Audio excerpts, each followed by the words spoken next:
GENEVA Reuters greenhouse gas emissions are on course to be about 30% above the 2030 global target, but there are signs of a move away from fossil fuels that not even U.S. President Donald Trump can stop, the United Nations said on Tuesday. A copy of the report is pictured during the launch of the 8th edition of the UN flagship Emissions Gap Report, days ahead of the convening of the UN Climate Change Conference COP23 at the United Nations in Geneva, Switzerland, October 31, 2017.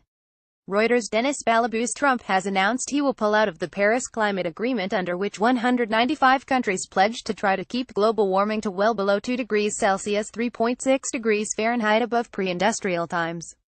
An annual UN audit of progress toward that goal showed emissions are likely to be 53.0555 billion tons of carbon dioxide equivalent per year by 2030, far above the 42 billion ton threshold for averting the 2-degree rise. But UN Environment Chief Erik Solheim hailed signs of progress, with an apparent 3-year plateau in carbon dioxide emissions from fossil fuels, cement production and other industrial processes, largely due to slower growth in coal use in China and the United States. We all know the bad news. In my view, however, we are at a turning point where the good news is taking precedence from the bad news, he told an event to launch the report in Geneva. We are at a watershed moment, where we have stopped the rise in CO2 emissions. There is every reason to believe we can bring them down, and we see great news coming from all over the world every day, Solheim said by video link from Nairobi.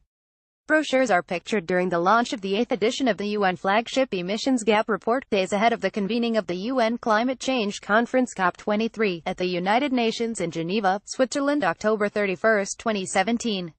Reuters' Denis Balabous said the question he was asked wherever he went was what about Donald Trump, to which he answered that the momentum was now with private sector efforts to combat climate change, which Trump would not be able to stop. In all likelihood, the United States of America will live up to its commitments not because of the White House but because of the private sector, he said. The train is on the right track, but our duty is to speed it up. File photo: a chimney billows smoke from a coal-burning power station behind a workman riding a bicycle in Beijing, December 14, 2010.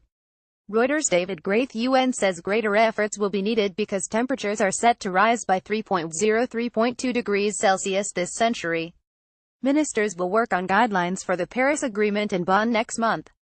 Jennifer Morgan, executive director of Greenpeace International, said climate-fueled hurricanes, floods and drought would rapidly worsen unless ministers committed to keep fossil fuels in the ground. Paris was just the starting point, she said. Faster, bolder action is needed. Leaders must emerge in Bonn and use the platform to take stronger action and hold others to account if they fail to live up to their obligations. We can still achieve 1.5 degrees Celsius if we all work together. Reporting by Tom Miles, editing by Robin Pomeroy. Your Standards, the Thomson Reuters Trust Principles.